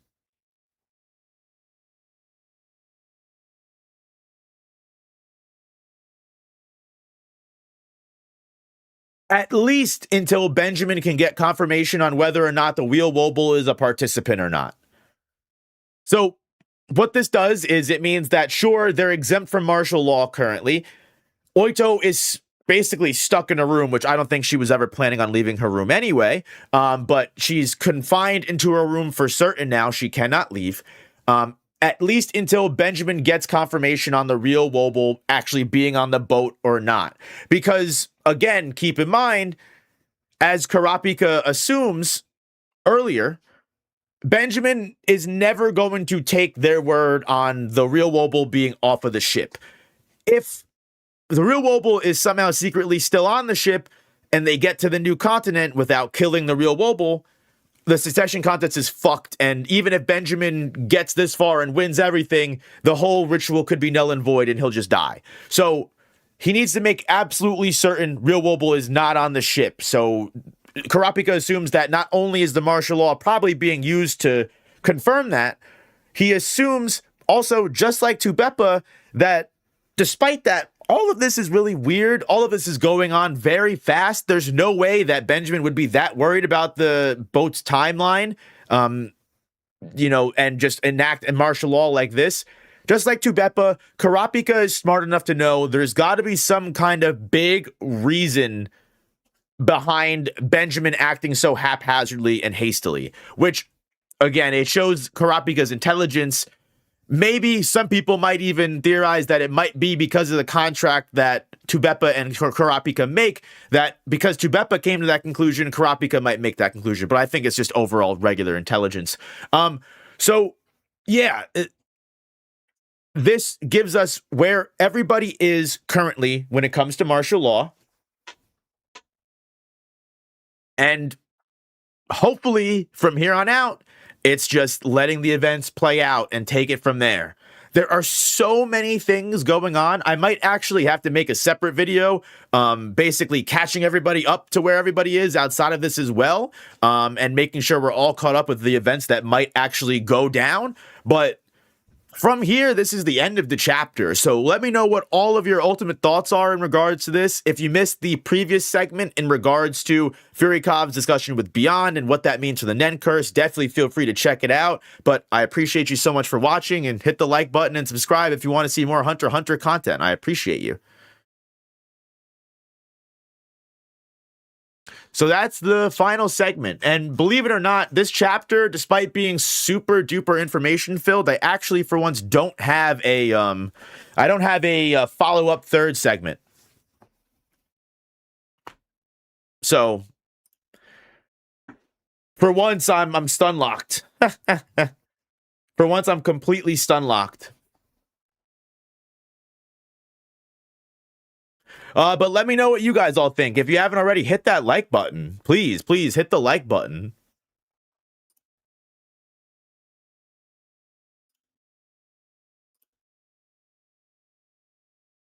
I'm curious what you guys all think about the chapter.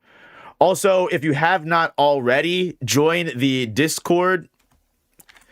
Just posted the link to make sure you don't miss any of these stream pings, you don't miss the chapter review pings, or if you just want to talk more about Hunter x Hunter and ask me questions or ask other people questions, we can all talk about it in chat. So yeah, join the Discord, best way to keep up with everything, because YouTube kind of sucks sometimes. I even seen some of you guys talk about you just were super late because YouTube didn't tell you about it. Discord is the best way to not do that. I disagree. This is running a race on a minefield. Everyone has a reason to be hasty. Not acting only ensures your demise.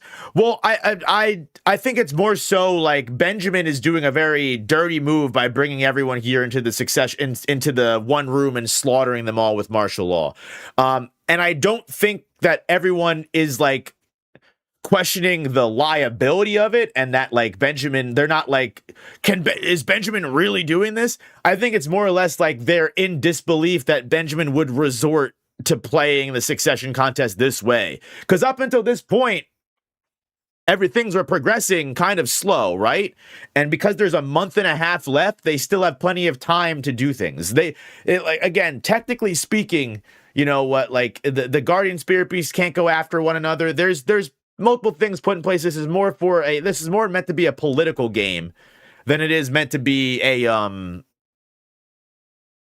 like an all-out battle royale.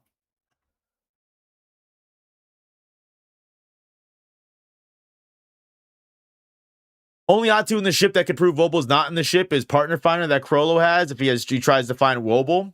Right, but I don't know, but doesn't Partner Finder, doesn't that not, can't you not specifically, you can't choose who that partners you up with, right? Like it just finds your perfect match for what you're looking for. I mean, I guess maybe if his goal was to find Woble, but again, that doesn't necessarily mean that that would lead him to Woble. That might lead him to the relative in Yamato. It's not cut and dry. I honestly, I'm a full belief that Crollo's perfect match here is going to be Kurapika. And Kurapika and Crollo are going to have to work together here. I'm telling you, that's going to be the case without a doubt.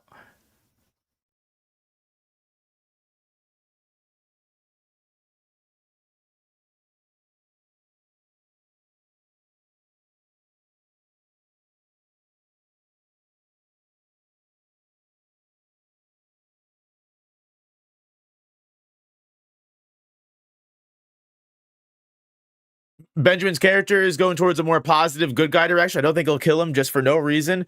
The only reason I think he might, I think this is his ultimate goal. The thing is Benjamin needs to kill everyone, right? Like Benjamin needs to kill everyone as fast as he possibly can to win the succession war, to pass his Guardian Spirit Beast on to his son. He needs to kill everyone, win the succession contest, and then confirm the rights of succession with Nasubi. He's 110% trying to mop everything up as quickly as he possibly can before he dies.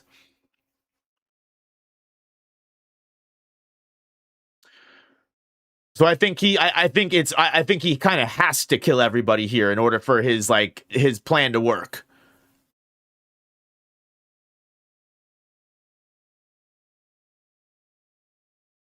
I think Andy's kind of right on the money. Yeah, Benjamin isn't necessarily good. He's just more so lawful. Like, he's honorable, but like he still wants to run a dictatorship in the Kakin Empire and also take over the world.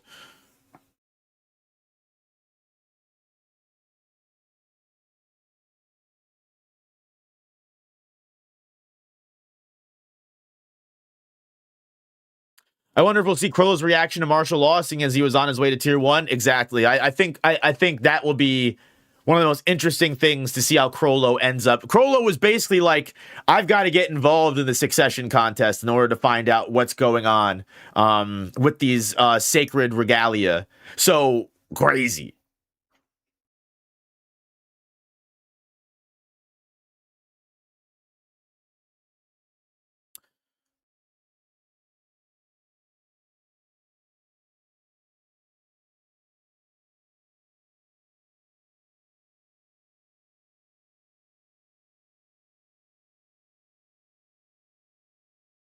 Hisoka, when he hears the funnel alarm, true.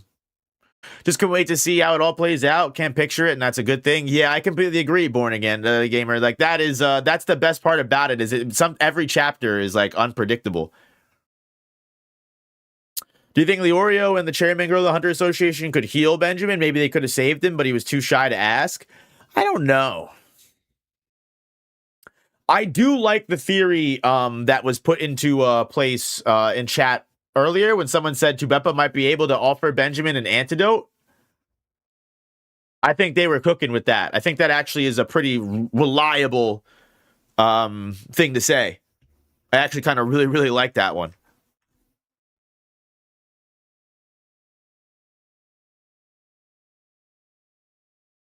Ben doesn't want to be healed, though.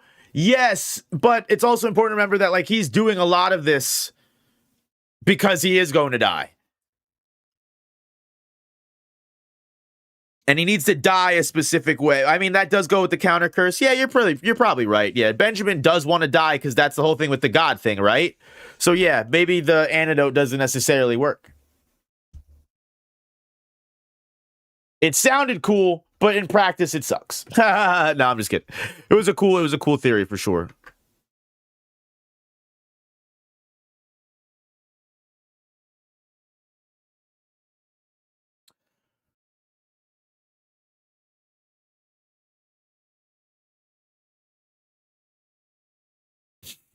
Yeah, but we're coming up at the end of stream, y'all. I will I got to go ahead and I got to start editing the first half of this so I can go ahead pop that out for the rest of everybody. Get the upload for everyone that missed stream.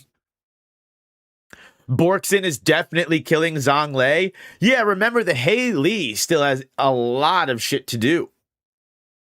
The have-nots will also appear soon. Camilla's been ignored a lot. Yep, we know there's a have-not for every prince. Sarah Hell is still in the Nen training class. We don't know what's going to go on with martial law. Martial law opens up a lot of possibilities, guys. Huge amount of fucking possibilities. But yeah, guys, I'm probably going to call it. Again, y'all, feel free to join the Discord. Link is in the pinned message. Again, you can make sure you don't miss any future stream pings. We can keep talking about Hunter x Hunter in the Discord when the stream is over. But I think we're going to go ahead and call it, guys. If you enjoyed the stream, make sure you hit the like button. I really, really, really do appreciate it.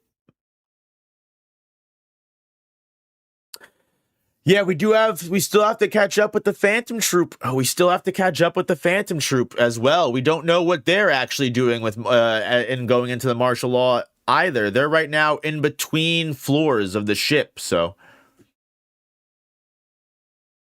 Are we expecting Togashi to keep going ham for an extended run of weekly drops? I don't think it'll be an extended run. I don't think so. I think the last tweet Togashi put out about the chapters was with 423. I don't know if I've seen any since.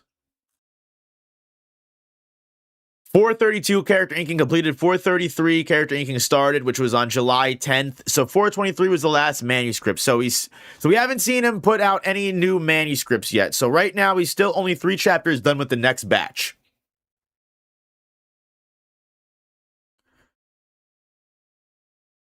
Not saying I said no. Tagashi is always hard at work.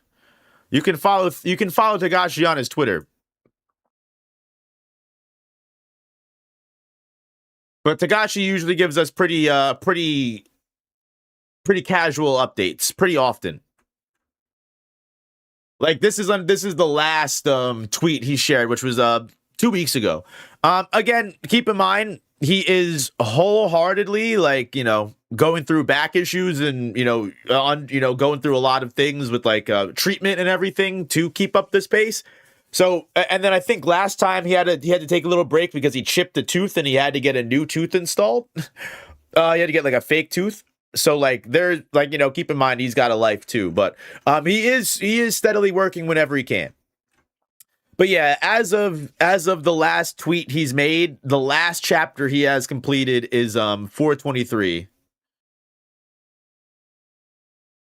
So he does have 3 chapters of the batch after this fully sent over to Shonen Jump, to Shueisha.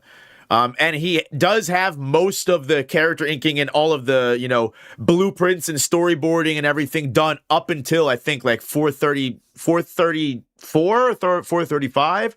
He's just basically, he's sending off like to assistants for background work. You know, you're also, you know, penning and, you know, putting in the dialogue boxes afterwards and putting the text. There's a lot of other things that go into the chapter as well. So like, it's not just all him. So yeah. I'm pretty certain when it comes to writing, he has said that he's already 50 chapters ahead as of where we were when he last made that statement. So I think last batch, he said he was already aware and had basically everything planned out for the next 50 chapters. So I think at least up to like 450, which is why he's able to continue working and stuff like that. I think...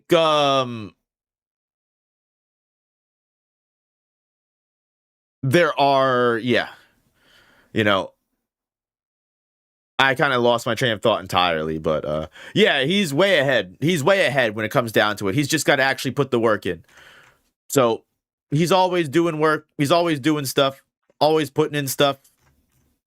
We love Tagashi. Yeah, he's always working, you know? Like, look, we get the little sneak preview. Like, what's going on here? What's going on in this first page here? This looks crazy for 421.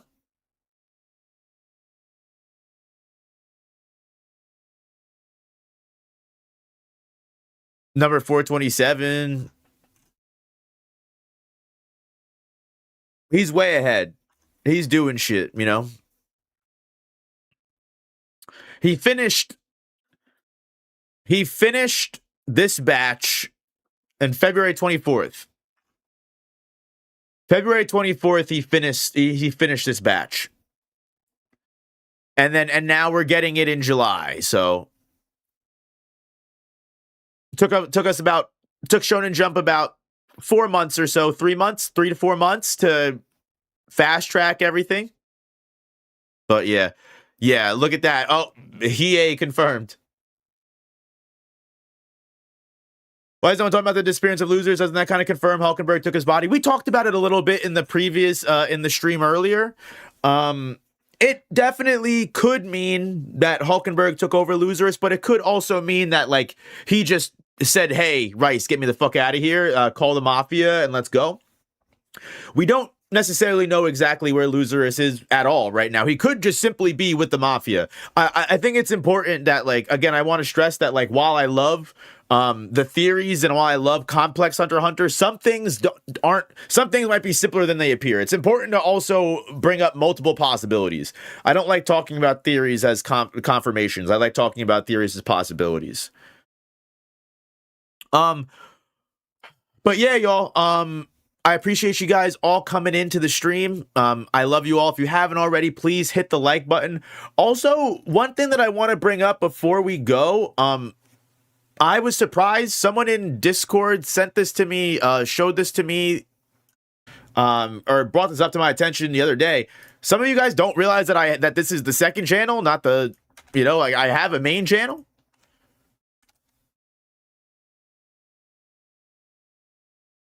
I do actually have a main channel. Some of you guys, I guess you guys didn't know that. But I do make a bunch of other types of content, not just the chapter reviews. I dropped a video yesterday on KH1 Dark Riku. I make Limbus Company content, stuff like that. I just posted the channel link in stream. So if you guys had no idea that I have another channel, this is your chance. I post videos on this, like longer form video essays and gaming videos and other anime videos. I got a full video on JJK Phantom Parade, Trojan X, dispatch content, Pokemon content. There's a whole bunch of shit there. So if any of that sounds interesting to you, check out the main channel. Again, I just posted the link in YouTube chat. KH missing link trailer review pog. Listen, I might controversial. I really don't.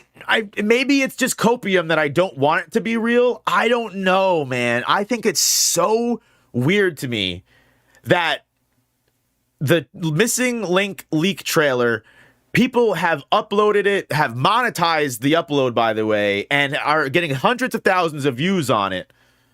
And Square hasn't DMCA'd these people. We know in previous links that Square even reached out to the creators privately and said, please take these videos down. Please take these videos down.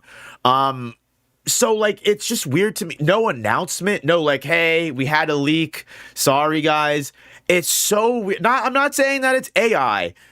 Because I feel like AI has made everybody forget that fan animations and fan trailers and stuff like that can still exist. Like, there are still, who's to say that someone didn't, do just a really fucking good job of fan animating, a fake trailer. Listen, it could be real. I'm just saying, your boy's a skeptic. And I just think there's weird things surrounding it. More theorizing of the drama itself than the trailer. Yeah, exactly, right? Like, who's the creator that held on to this, and did the creators actually secretly know about it and stuff like that? Like, the people that are on the front lines of the leak aren't the greatest people. Let's just say that. They're not, they don't seem like people that, like, I would be like, you know what? They seem like they have the best intentions at heart, and they seem like good people. It seems like they are the people that want this to be true more than anybody else. Like, they're constantly on the internet. I'm sorry, this is completely irrelevant to what everybody even cares or talks about, because you're all here for Hunter x Hunter, but not Kingdom Hearts. But, like, it's weird to me that all the people that are on the front lines of the leak here are the ones that are tossing the stones, being like, these creators kept this from you. We can't trust these creators. Fuck these creators. They really fucked us. I can't believe they did this. They've known about this for 2 years and they kept it from us. How dare they? And like, anybody that brings up any possible question or any kind of like blah blah blah about the leak, like, they immediately quote tweet an attack, and they're like, look at this fucking idiot that doesn't believe it. How stupid are they? One, this is why I don't go on Twitter anymore, because it's just a cesspool of the worst types of people. And two, it's why, like, there's a stank on this, and I can't pinpoint what the stank is, but there's a stank. The smelly smell that smells smelly, but I can't tell you what that smell is, if that makes sense. It could be nothing, could just be a trailer, and Nomura went fucking LSD fever dream acid trip on Missing Link completely. But we got multiple betas of this game, and the cinematic trailer still looks nothing like the game that they put betas out for. It looks nothing like the game.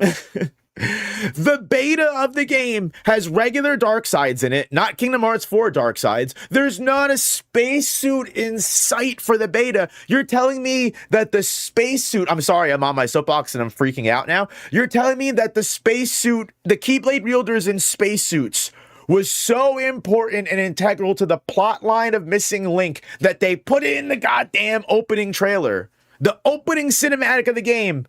But the first 4 chapters of the beta didn't talk shit nor hide or hair about it? What? That doesn't make no sense to me. If this is the core mechanic of the game and they fucking put it in the cinematic trailer, I feel like we would have known about the spacesuits earlier. Maybe I'm wrong. Some people are saying that, it's actually like a trailer from the end of Missing Link, and that's what it's showing, and that's why we didn't see anything in regards to the spacesuit. Which, like, sure, cool, like, that's a reasonable argument. And you also have people on Twitter that are like talking, like, I've got to show you what I'm talking about here.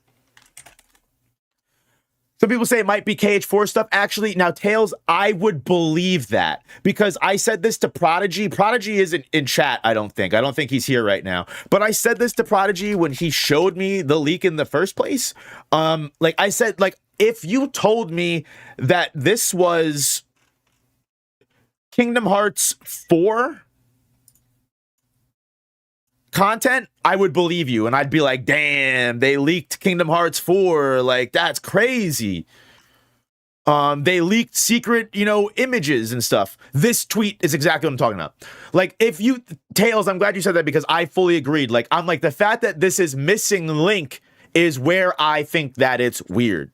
So this is the tweet that everyone was using for like, oh, this leaked video is real. Like, this is them going through the portal in the game. They did reference the space portal and them being in the spacesuits and them going through the portal. But why I think this is weird is because you can literally see our character here go into the portal, right? You see him, right? He's not wearing a spacesuit. He's not wearing a spacesuit here. He's just not wearing a spacesuit. It don't track. Let alone on top of that, let me just bring up a couple other things here while I'm on it, and I'll make this a segment on the live channel. Again, weird that we have a KH4 dark side here that has never been shown to be in Missing Link whatsoever. Just strange to me in general. Very strange to me. Like, look at, like, yeah, sure, you have them going down here. Look at these spacesuits. They don't, none of these, this doesn't look like Kingdom Hearts. And people are going to be like, oh, well, like, have you seen Quadratum? Have you seen whatever? Yes, but if these are Missing Link Keyblade wielders, where are the heart symbols everywhere? Where are the Keyblade symbols? There is a distinct Kingdom Hearts style to things, to characters in it, especially when it comes to the Keyblade wielders. There's the hearts, there's the crown symbolism, there's very specific Nomura-isms that Kingdom Hearts are part of, and these spacesuits have no Nomura-isms. They look weird. They just don't look right. It don't make sense.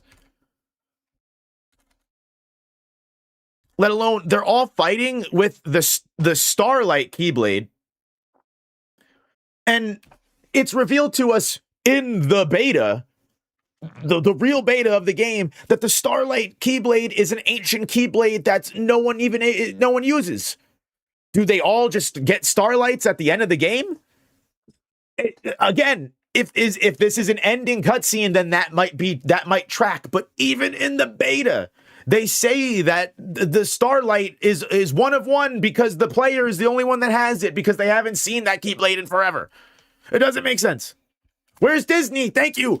Where are the official executives that are angry about this trailer coming out? It doesn't make sense to me. And also, like, this just doesn't, again, people have brought up that this is, the Scala ad Caelum, or like the special, language that Scala ad Caelum uses, which, fair. Again, if this is a fan animation, I would believe it. But again, I mean, they've got the Kingdom Hearts, they've got the little, they've got the little animatronics. I could be completely wrong. This just looks so weird and out of place. It doesn't look like a Kingdom Hearts game. And again, maybe that's just huge copium, and maybe I'm completely wrong. Because I don't want to upset anybody. This isn't me being like, oh, you losers are falling for it. Like, this could very much be real. It just, like, there's a stank. It feels weird to me. I hope I've explained my point. it's strange to me how this has just come out and how this has occurred. And like, it doesn't make sense to me that all these creators would just hide and hold on to this information and just not release it. And like, the weirdest thing is like the creators that supposedly did get notified about it and are coming out being like, oh, I've known about this for months. I'm sorry, who the fuck are you? No offense, but like, it's always like some YouTube channel or some Twitter follower with like 800 subs or 1,000 and I'm like, again, no offense.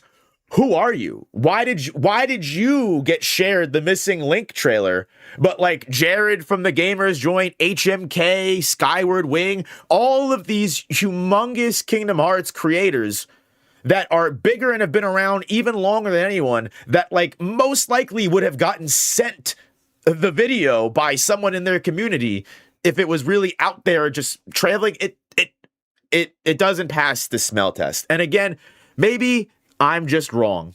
I'm openly willing to accept that. If D23 happens and this trailer gets shown and they're like, hey, this was the trailer we were planning to show, then I will fucking put the clown makeup on.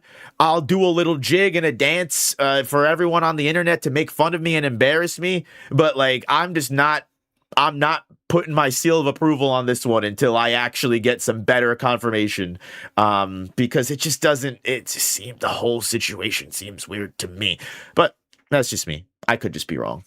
I've yapped long enough. I've complained long enough, and we're completely long off the topic of Hunter x Hunter. So, guys, I love you. I appreciate you. You're all great people. If you haven't already, please hit the like button. Join the Discord if that sounds like something fun that you would want to do.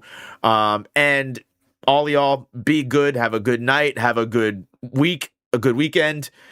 Stay frosty. And I'll see you guys in the next stream. Check out and wait for those chapter reviews if you missed the stream.